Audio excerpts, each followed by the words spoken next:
Bienvenue dans ce nouveau numéro. Comme vous savez, chaque vendredi nous parlons de technologie. Pour ce numéro, nous allons parler d'écran gamer.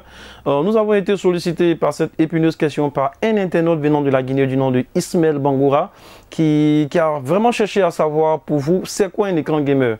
C'est vrai, ça fait un bon moment que nous ne nous sommes pas vus, mais nous revenons avec plein de bonnes choses pour vous et c'est pour maintenant.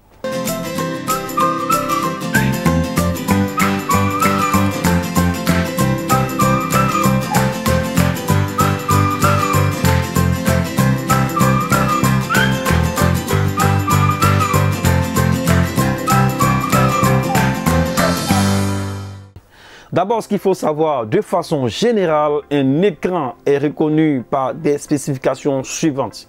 Nous avons la fréquence, nous avons la taille, nous avons la résolution, nous avons le type de dalle et nous avons le ratio. En ce qui concerne la taille, nous savons tous que la taille est représentée par le nombre de pouces. Notamment, on peut voir des écrans allant de 24 pouces, de 25 pouces, de 27 pouces et de 32 pouces, 34 pouces, pardon, et j'en passe. Pour la fréquence, nous avons des écrans avec une fluidité allant de 60 Hz, de 75 Hz, de 144 Hz, de 165 Hz et de 240 Hz. J'en passe, je ne pourrais citer que cela. En ce qui concerne le temps de réponse, nous avons des écrans avec un taux de réponse de 0,5 millisecondes, de 1 milliseconde, de 2 millisecondes. Pour la résolution, nous savons tous que des écrans d'entrée de jeu, nous allons directement sur du Full HD qui est du 1920 sur du 1080.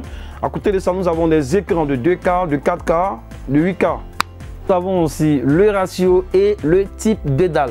En ce qui concerne le ratio, nous avons du 16 neuvième, nous avons des 21 neuvième pour des écrans un peu plus grands, notamment des 32 et des 34 pouces.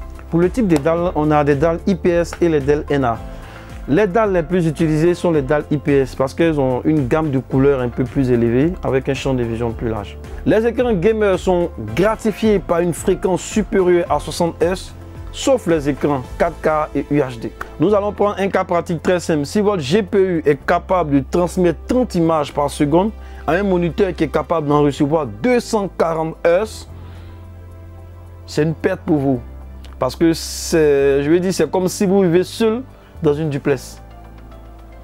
Si vous avez un setup avec un GPU aussi très costaud qui est capable de vous transmettre 240 images par seconde et que vous avez un écran de 60 Hz, vous n'allez vraiment pas profiter de cette belle saveur, de cette belle expérience, de cette belle qualité d'image que votre moniteur vous rendra.